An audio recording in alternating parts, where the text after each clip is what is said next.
வணக்கம். உங்கள் சதீஷ் ஆறுமுகம். இந்த வீடியோ கவர்மெண்ட் சர்வெண்ட்டுக்கு மட்டும் புதுசாக ஜாயின் பண்ணவங்க பர்டிகுலர்லி அவங்கள்ட்ட ரொம்ப நாளாக சில டிப்ஸ்லாம் கொடுக்கணும்னு நினச்சேன்.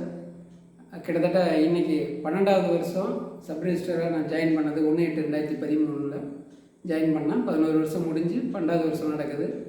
இன்றைக்கி பேசுறது சரியாகவும் இருக்கும்னு நினைக்கிறேன். 11 வருஷம் எக்ஸ்பீரியன்ஸ், சில விஷயங்கள் எப்படி எச்சரிக்கையாக இருக்கிறது.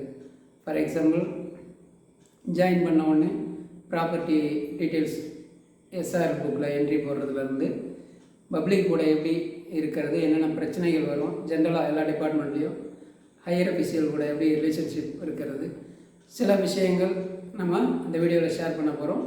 எக்ஸாம் படிக்கிறவங்க, சர்வீஸில் இல்லாதவங்க பார்க்க தேவையில்ல, உங்களுக்கு யூஸ்ஃபுல்லாக எதுவும் இருக்காது. ஓகே, முதல்ல முக்கியமான விஷயம் சர்வீஸ் புக். அதுதான் நம்மளுடைய ஜாதகம். நம்ம எஸ்ஆர் புக்குன்னுவாங்க, நம்ம எஸ்ஆர்னால் சப் ரிஜிஸ்டார் அப்படின்னு சொல்லுவோம். அதில் நம்ம ஜாயின் பண்ணதுலேருந்து நமக்கு கொடுக்குற இன்க்ரிமெண்ட்லேருந்து அடுத்த இன்க்ரிமெண்ட் எப்போ, நம்ம மேலே ஏதாவது சார்ஜஸ் இருக்கா, ப்ரமோஷன்ஸ், ட்ரான்ஸ்ஃபர், எல்லா விஷயங்களும் அதுக்குள்ளே இருக்கும். அது ஏற்கனவே ஓரளவு தெரிஞ்சிருப்பீங்க. அந்த ஒய்டு ஏரியாவுக்குள்ளே நான் போகல.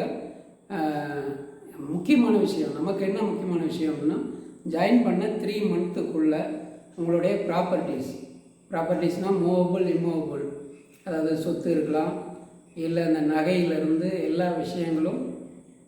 கல்யாணம் ஆகியிருந்தால் மனைவி பயன்படுத்திய நகைகள், வரதட்சணைன்னு கூட வேணாம், அது வரதட்சணையாக கூட இருக்கும்.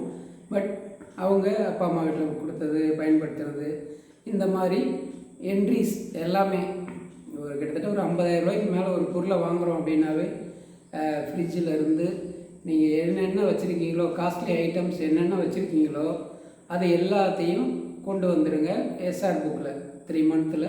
ஒரு வேலை ஏற்கனவே குரூப் 4 ஜாயின் பண்ணவங்க 3 மந்த்தை கடந்திருந்தால் பழைய தேதியில் வாய்ப்பு இருந்ததுன்னா ஒரு மனு கொடுத்து ஆட் பண்ணிக்கோங்க. ஒரு 60 பவுன் இருக்குது அப்படின்னா தோராயமாக 60 பவுன், 70 பவுன், இந்த மாதிரி அதை என்ட்ரி பண்ணுங்கள். ப்ராப்பர்ட்டிஸ், நம்ம ஃபேமிலி மெம்பர்ஸ், ஒய்ஃப், ஹஸ்பண்ட், இந்த மாதிரி எது இருந்தாலும் ஏற்கனவே அது அவங்களுடைய ஓன் இதில் சம்பாதிச்சிருந்தா, இப்போ ஒய்ஃபும் ஒர்க் பண்ணுவாங்க, ஹஸ்பண்டும் ஒர்க் பண்ணுவாங்க, இந்த மாதிரி இருக்கிற பட்சத்தில் அது இன்டிமேட் பண்ண வேண்டிய அவசியம் இல்லை. மணி விஷயத்தில் ரொம்ப கேர்ஃபுல்லாக இருக்கணும். நம்ம கவர்மெண்ட் சர்வெண்ட் குறிப்பாக ஆன்லைனில் அனுப்புறது, வாங்குறது, ஃப்ரெண்டுக்கு அனுப்புறது, சேல்ரி உட்பட அதில் கரெக்டாக இருக்கும். இருந்தாலும் அதுவே கூட நீங்கள் திரும்ப ஒரு ப்ராப்பர்ட்டி வாங்கணும் அப்படின்னா அதில் பர்மிஷன்ஸ் வாங்கிறது இருக்குது நிறைய. அவ்வளோ சீக்கிரம் கிடைக்காது. நீங்கள் அனுப்பிச்சது, வாங்கினது, யார் இவர், எப்படி உங்களுக்கு எதுக்கு அனுப்புகிறாங்க, இந்த மாதிரி சில விஷயங்கள் இருக்குது. அதில் ரொம்ப கேர்ஃபுல்லாக இருக்கணும். மணி விஷயத்தில் ரொம்ப அதிகமாக நம்ம அந்த அக்கௌண்ட்டை செல்லில் இதுக்கு முன்னே ஃப்ரீயாக யூஸ் பண்ணுற மாதிரி பண்ணக்கூடாது. பார்த்து கேர்ஃபுல்லாக இருக்கணும். ஓகே, அடுத்தது குறிப்பாக சக்ஸஸ்ஃபுல்லாக இருக்கணும் அப்படின்னா பப்ளிக் ஹேண்ட்லிங், சில துறை, வருவாய்த்துறை, ஊரக வளர்ச்சித்துறை, பதிவுத்துறை, காவல்துறை, சில துறைகள் அதிகமாக மக்களுடைய நேரடி தொடர்பில் இருக்கிறதா இருக்கும். அதெல்லாம் மிக எச்சரிக்கையாக இருக்கணும். எந்த அளவுக்கு நமக்கு மரியாதை கிடைக்குதோ அந்த அளவுக்கு ரிஸ்க்கும் இருக்கும். ஸோ மக்கள்கிட்ட பழகிறதுன்றது அங்கே நம்ம எப்பயுமே ஒரு அடிமை மாதிரி தான். கிட்டத்தட்ட உண்மையை சொல்லணும் அப்படின்னா அங்கே நான் கவர்மெண்ட் சர்வெண்ட் அப்படின்ற அதிகாரம் கொஞ்சம் கூட இருக்கக்கூடாது. எப்படி இருக்கணும் அப்படின்னா, நம்மக்கிட்ட ஒருத்தர் ஏதோ ஒரு அரசியல் அழுத்தமோ இல்லை ஏதோ ஒரு அழுத்தம், இல்லை ஒரு கரடு முரடான ஆளுன்னு சொல்லுவாங்கள்ல, அந்த மாதிரி ஆளுகிட்ட நம்ம என்ன மரியாதை கொடுக்குறோமோ, இல்லை அவங்களுக்கு எப்படி ரெஸ்பெக்ட் பண்ணுறோமோ, அதையே தான் ஒரு ரொம்ப புறக்கணிக்கப்பட்ட, அவங்களுக்கு யாருமே ஹெல்ப்லெஸ், அந்த மாதிரி ஆட்கள்கிட்ட நாம் பழகணும். நம்ம ஆட்கள் நிறைய பேர் பிரச்சனையை ஃபேஸ் பண்ணுறதுக்கு முக்கிய காரணம் என்னென்னா, அந்த மக்களை சரியாக ஃபேஸ் பண்ணுறதில்ல. பட் வெற்றி பெற்றவர்கள்லாம் புத்திசாலி இல்லை, இந்த மாதிரிலாம் சொல்லுவாங்கள்ல, அது போல தான் இதில் வெற்றிகரமாக இருக்கணும் அப்படின்னா அதிகமாக நம்ம நம்மளை பற்றி அடுத்த கட்டத்துக்கு போகிறது ஒரு பக்கம், நம்ம புண்ணியம் வளர்கிறது ஒரு பக்கம் இருந்தாலும், நம்ம மேலே பெட்டிஷன்ஸ், இந்த மாதிரி பல பிரச்சனைகள் வர்றதுக்கு காரணம் அந்த மக்களை நம்ம சரியாக ஹேண்டில் பண்ணாமல் இருக்கிறது. அவங்களுக்கு அதுக்காக சட்டத்தை மீறி செய்ய சொல்ல, சில விஷயங்கள் செஞ்சாலும் தப்பு, செய்யலனாலும் தப்பு. இதாவது செஞ்சால் ஒரு பத்திரத்தை பதிஞ்சோம்னா இவன் பெட்டிஷன் போடுவான், பதியலாம் அவன் பெட்டிஷன் போடுவான். அந்த மாதிரி ஒவ்வொரு துறைக்கும் பட்டா மாற்றினா இவன் பெட்டிஷன் போடுவான், மாற்றலாம் அவன் பெட்டிஷன் போடுவான். அப்போ நம்ம சில விஷயங்கள் வந்து 100% எல்லாரையும் சாட்டிஸ்ஃபை பண்ண முடியாது. பட் அந்த மாதிரி இஷ்யூவை எப்படி ஹேண்டில் பண்ணுறது? சீனியர்ஸோட நல்ல ரிலேஷன்ஷிப் இருக்கணும். இதுக்கு முன்னாடி இன்சிடெண்ட்லாம் இந்த மாதிரி என்ன பண்ணாங்க, எப்படி பண்ணியிருக்காங்க, ஆக்டில் என்ன இருக்குது, ஆக்டை வந்து அப்படியே கண்ணை மூடிட்டு ஃபாலோ பண்ணணும்னு சொல்லலை, பட் ஃபாலோ பண்ணவும் முடியாது. கான்டாக்ட் ரூல்ஸ் எடுத்து பார்த்தீங்க அப்படின்னா அவ்வளோ விதிகள் இருக்கும், அதெல்லாம் நம்ம ஃபாலோ பண்ணுறது ரொம்ப சிரமமாக இருக்கும். பட் அதே டைம் முக்கியமான விதிகளை நம்ம கட்டாயம் ஃபாலோ பண்ணி ஆகணும். இது வந்து சீரியஸ் இஷ்யூவாக இருக்கும். ஃபார் எக்ஸாம்பிள் நம்ம ஃபீல்டே சொல்லணும் அப்படின்னா, சொத்து ஒருத்தவங்க வந்து வச்சுருக்காங்க, அந்த சொத்து அடுத்தவங்க பண்ண வரானா அந்த மாதிரி விஷயங்களை நம்ம பண்ண முடியாது. அதே அந்த சொத்து வச்சுருக்கவங்க தான் வராங்க, எல்லாம் ஒரிஜினல்ஸ் எல்லாம் வச்சுருக்காங்க, ஒரே ஒரு ஆதார் கார்டு இல்லை ஒரு மேரேஜ் ரிஜிஸ்டர் பண்ண வராங்க, ஏதோ ஒரு ரேஷன் கார்டில் ஏதோ ஒரு சின்ன விஷயம் இல்லை, அது ஜென்யூனாக இருக்குதுன்னு நமக்கு தெரியுது. அந்த மாதிரி டைமில் நம்ம சட்டத்தை ஃபாலோ பண்ணணும்னு பார்த்தா அவங்க ஒரு 30 கிலோமீட்டர் தாண்டி வந்திருப்பாங்க, இல்லை வெளிநாடு போகிறதுக்கு ரெடியாக வந்திருப்பாங்க, வெள்ளிக்கிழமையாக இருக்கும். இந்த மாதிரி பல விஷயங்களை நம்ம வந்து நம்ம அதிகாரத்தை வந்து பயன்படுத்துறது வந்து காமராஜர் சொல்லுவாங்க. அதிகாரம் எதுக்குன்னா அவங்களுக்கு சர்வீஸ் பண்ணலாம். அந்த காலத்தில் வந்து நிறைய விஷயங்கள் ரிஜிட் பார்ஷியாலிட்டி இல்லாமல் இருக்கிறது, இந்த மாதிரி இருந்தாலும் அரசு ஊழியருடைய பணிகள் அவங்களுக்கு அதனால் ஒரு தீங்கு எதுவும் உங்களுக்கு நிகழாது, நீ அதை வந்து செய்யலாம். அதனால் உங்களுக்கோ இல்லை யாருக்கோ வெளியாட்களுக்கோ எதுவும் ஒரு தீங்கு நடக்காது அப்படின்னு இருக்கிற விஷயங்கள் நம்ம ஆன்லைனில் செக் பண்ணலாம். சில விஷயங்கள் பட்டா அந்த மாதிரி விஷயங்கள் செக் பண்ணலாம். அதில் குறிப்பாக மக்களை அலைக்கழிக்கிறதுன்றது ரொம்ப அதிகமான பிரச்சனை அதிகமாக நடக்கிறது எங்கே அப்படின்னா, அலைக்கழிக்கிறாங்க என்ன அப்படின்ட்டு அவங்க வந்து விஜிலன்ஸ் போவாங்க, இல்லை ஹையர் அஃபிஷியல் போவாங்க. இந்த மாதிரி பல பிரச்சனைகள் இருக்குது. அப்போ ஒரு குறிப்பிட்ட டைம் ஒரு சர்டிஃபிகேட்டுக்கு இந்த டேட் இருக்குது அப்படின்னா அது 1 நாள் 2 நாள் தள்ளி போகுது அப்படின்னாலும் அதை பக்குவமாக அவங்களுக்கு சொல்லி புரிய வச்சு ஒரு குறிப்பிட்ட டேட் ஃபிக்ஸ் பண்ணுது. இந்த டேட்டில் வாங்க அப்படின்ற மாதிரி ஃபிக்ஸ் பண்ணிட்டோம்னா ஓகே. அவங்கள வந்து டெய்லி நம்ம வாங்க, இன்றைக்கி வாங்க நாளைக்கு வாங்க, இன்றைக்கி வாங்க நாளைக்கு வாங்க அப்படின்றோம்னா அது வந்து நிச்சயம் ஒரு சிக்கலில் மாட்டோம். ஒன்று. இன்னொன்று, இவங்களுக்கு எப்படி இந்த ஹெல்ப்லெஸ் அவங்களுக்கு எந்த அளவுக்கு நம்ம அக்கறை கொடுக்குறோமோ அதே அளவுக்கு சில ஆட்கள் வந்து பிரச்சனைக்குரிய ஆட்களாக இருப்பாங்க. அவங்கக்கிட்ட வந்து நம்ம இன்னும் அதிகமாக சீக்கிரம் அந்த மாதிரி ஆட்களுக்கெல்லாம் முடிஞ்ச அளவுக்கு சீக்கிரமாக வந்து வேலையை செஞ்சு அனுப்பி விட்டுறணும். அவங்கள பக்கத்துலேயே சேர்க்கக்கூடாது. முடிஞ்ச அளவுக்கு எவ்வளோ டிஸ்போஸ் வேகமாக பண்ணணுமோ அங்கே வந்து நம்ம பவரை காட்டுறோம், நீ எவ்வளோ திமிர பேசுறியா, நான் ஏன் பவரை பார்க்குறியா அப்படின்னோம்னா அவங்களுக்கு வந்து பொதுவாக கவர்மெண்ட் எப்பயுமே என்ன பண்ணணும்னா தப்பான ஒரு ஆளாக இருந்தால் கூட பப்ளிக்காக கவர்மெண்ட் சர்வெண்ட்டா அப்படின்னு பார்த்தா பப்ளிக் சைடு தான் நிற்பாங்க.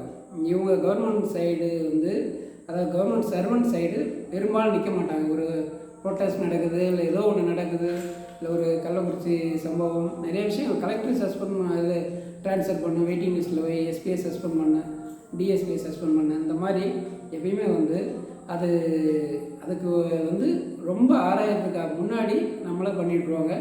இப்போ கிட்டத்தட்ட ரீசெண்டாக வேலைக்கு வந்து எவ்வளோ பேர் சில பிரச்சனைகளால் செய்யாத தவறுகளுக்கு கூட இருக்கும். அது நேரம் இந்த மாதிரி சில சூழல்லாம் இருக்கிறதால ரொம்ப எச்சரிக்கையாக இருக்கணும் சில விஷயங்களில். அதில் வந்து நம்ம காம்ப்ரமைஸே இருக்கக்கூடாது. அது யாராக இருந்தாலும் சரி, நம்ம வேலைக்கோ இல்லை சார்ஜஸ் விழும், இல்லை அதனால் யாராவது ஒருத்தவங்களும் அது நம்ம வேலைக்கு பிரச்சனை இருக்குது இல்லைன்றது அப்புறம் நமக்கு கண்ணுக்கு தெரிஞ்சு நம்ம செய்கிற செயலால் யாராவது ஒரு ஆளுக்கு பாதிப்பு இருக்கக்கூடாது. ஃபார் எக்ஸாம்பிள் ஒருத்தன் ஒரு சொத்தை கொண்டு வரோம் அப்படின்னா விலகம் பார்க்குறோம், இது இன்னொருத்தவனுக்கு பாத்தியமானதா, இதனால் யாராவது பாதிக்கிறாங்களா, அந்த மாதிரி விஷயங்கள்லாம் நம்ம பார்க்கணும். பட்டா மாற்றும் போது இந்த மாதிரி ஒவ்வொரு வேலை செய்யும் போதும் வெளியில் இருக்கிற ஆளையும் பார்க்கணும். நம்மக்கிட்ட வரவங்க வந்து லாயர் மாதிரி அவங்களுடைய கிளைண்ட்டுக்கு என்ன ஃபேவரோ அதை தான் நம்மகிட்ட சொல்லுவாங்க. சார் இந்த மாதிரி சார் அவங்க ஊரை விட்டு போயிட்டாங்க சார், இல்லை சார் செத்துட்டாங்க சார், எனக்கு வாரிசு சர்டிஃபிகேட்டில் அவங்க பேரை சேர்த்து கொடுங்க சார், ரொம்ப பாவம் சார், அந்த மாதிரி தான் பேசுவாங்க. அது வந்து நம்ம சைக்காலஜிக்கலாக சில விஷயங்கள் நம்ம பாவம் அப்படின்றதெல்லாம் எதுக்கு பார்க்கணுமோ அதுக்கு தான் பார்க்கணும். ஸோ அப்படியே ரொம்ப ரிஜிட்டாக இருக்க சார் ஃப்ரீயாக ஃப்ரெண்ட்லியாக பழகுங்க அப்படின்றாங்கன்னு சொல்லி அந்த மாதிரிலாம் எல்லார்கிட்டையும் இது பண்ணக்கூடாது. அவனோட ஜென்யூனிட்டி என்ன விசாரிக்கிறது. நம்ம ஆக்டில் ரொம்ப சீரியஸ் இஷ்யூவில் காம்ப்ரமைஸே இருக்கக்கூடாது. அதுக்கு நிச்சயம் பிரச்சனை உருவாக்கும். ஒன்று.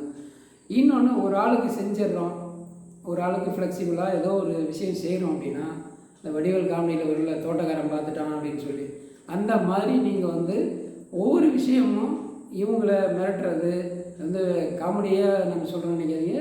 இது நிறைய பேருக்கு நடக்குது. நிறையா வந்து மிரட்டுவாங்க, அந்த விஷயத்தை எனக்கு செஞ்சு கொடுங்க, எனக்கு செய்யுங்க, எனக்கு செய்யுங்க அப்படின்ற மாதிரி. அது அப்படியே செயின் மாதிரி போயிட்டுருக்கும். அதனால் ஒரு ஆளுக்கு செஞ்சீங்க அப்படின்னா அதை எல்லாருக்கும் செய்யணும். அது முடியும் சரி அப்படின்றத விஷயத்த மட்டும்தான் செய்யணும். அதை கொஞ்சம் கேர்ஃபுல்லாக இருங்க. அடுத்தது, இப்போ ஹையர் அஃபீஷியல்ஸ் அண்ட குறிப்பாக இப்போ நிறைய யங்ஸ்டர்ஸ் ஜாயின் பண்ணியிருப்பீங்க. படிப்போம், நிறையா விஷயங்களை நம்ம வந்து ஓப்பனாக இருக்கிறோம் அப்படின்றதுக்காக எல்லாத்தையும் நான் வந்து படிக்கிறேன், எக்ஸாம் படிக்கிறேன் அப்படின்ற மாதிரிலாம் சொல்லாதீங்க. நிறைய பேர் வந்து என்ன பண்ணுவாங்கன்னா என்கரேஜ் பண்ண மாட்டாங்க. ரொம்ப ஃபியூ, அதாவது என்கரேஜ் 2 விஷயம். ஒன்று வந்து என்கரேஜ் பண்ணாமல் இருக்கிறது, இன்னொன்று இவன் படிக்கிறான்னா லீவ் கேட்பானே, லீவ் போடுவானே.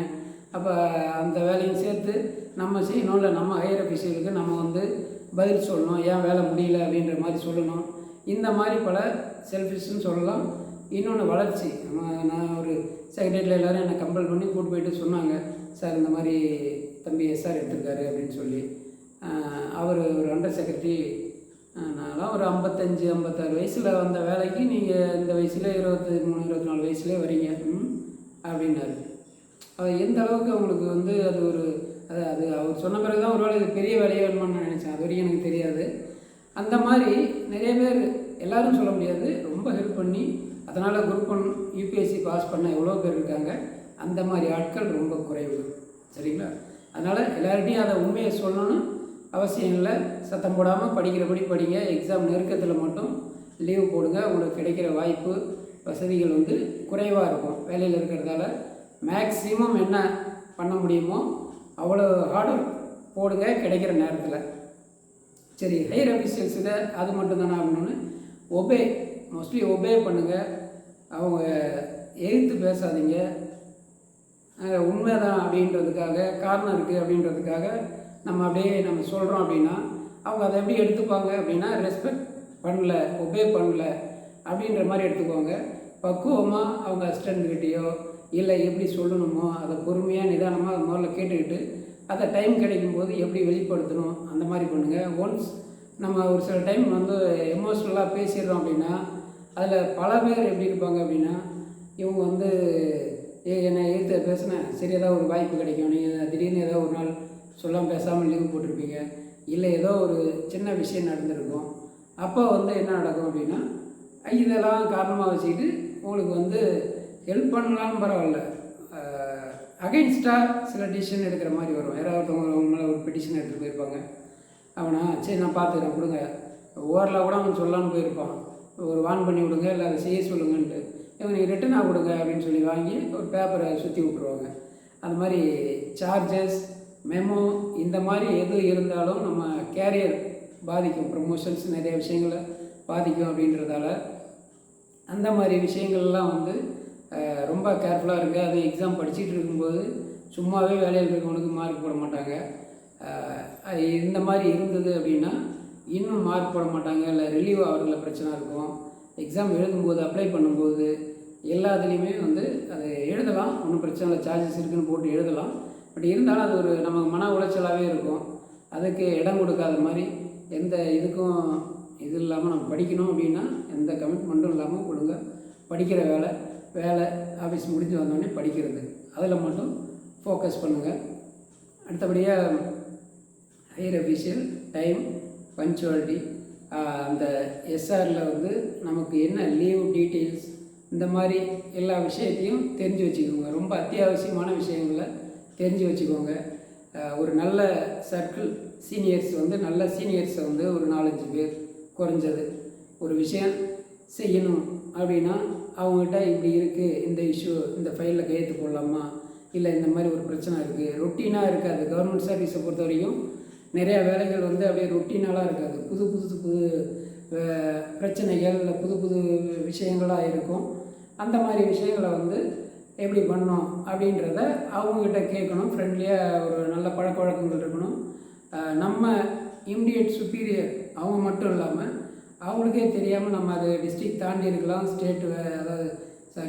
வேறு டிஸ்ட்ரிக்டில் இருக்கலாம். அந்த மாதிரி ஆட்கள்கிட்ட கூட இந்த மாதிரி இஷ்யூஸுக்கெலாம் என்ன சொல்யூஷன், இதோட இம்பேக்ட் என்ன, இதை எப்படி சால்வ் பண்ணுறது, என்னென்ன அடிஷ்னல் சர்டிஃபிகேட்ஸ் இருந்தால் இது லீகலி கரெக்ட், இந்த மாதிரி ஒன்று. பப்ளிக் டே கூட முடியாது அப்படின்னு ஒரு விஷயம் வருதுன்னா அதை முடிக்கிறதுக்கு என்ன சொல்யூஷன், அவங்கள்ட்ட சொல்யூஷன் சொல்லிட்டா பிரச்சனை இல்லை. இந்த சர்டிஃபிகேட் ப்ரொடியூஸ் பண்ணுங்கள், இல்லை இதை ரெடி பண்ணுங்கள், பண்ணிக்கலாம் அப்படின்ற மாதிரி சொல்லிட்டோம்னாவே நிறைய பிரச்சனைகள் வராது. இன்னும் நிறைய பேர் வந்து கவர்மெண்ட் சர்வெண்ட் இன்றைக்கி ஆஃபீஸ் முடிச்சுட்டு வரும்போது 2 பேர் பிடிஓ ஆஃபீஸில் ஜாயின் பண்ணியிருக்கேன் சார், உங்கள் ஜூனியர் உங்கள் ஃபாலோவர் அப்படின்னு சொன்னாங்க. ரொம்ப சந்தோஷமாக இருந்தது. இன்றைக்கி ஒருத்தர் ஜாயின் பண்ணார், நான் பண்ண டேட்டில் ஜாயின் பண்ணுறதால ரெவன்யூ அசிஸ்டண்ட் அவருக்கு இன்றைக்கே கால் பண்ணணும்னு நினச்சிட்டு மெசேஜ் போட்டிருந்தார். அவருக்கு இன்றைக்கி கால் பண்ணி பேசினோம். அவருக்கும் வாழ்த்துக்கள். மற்றும் ரீசெண்டாக ஜாயின் பண்ண நிறைய பேர் ஃபேஸ்புக் இதில் எல்லாமே இன்ஸ்டா நம்ம இதில் மெசேஜ் எல்லாம் போட்டிருந்தீங்க.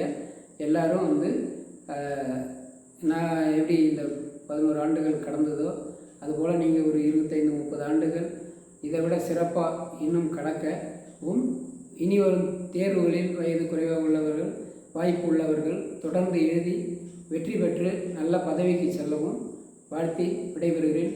நன்றி, வணக்கம்.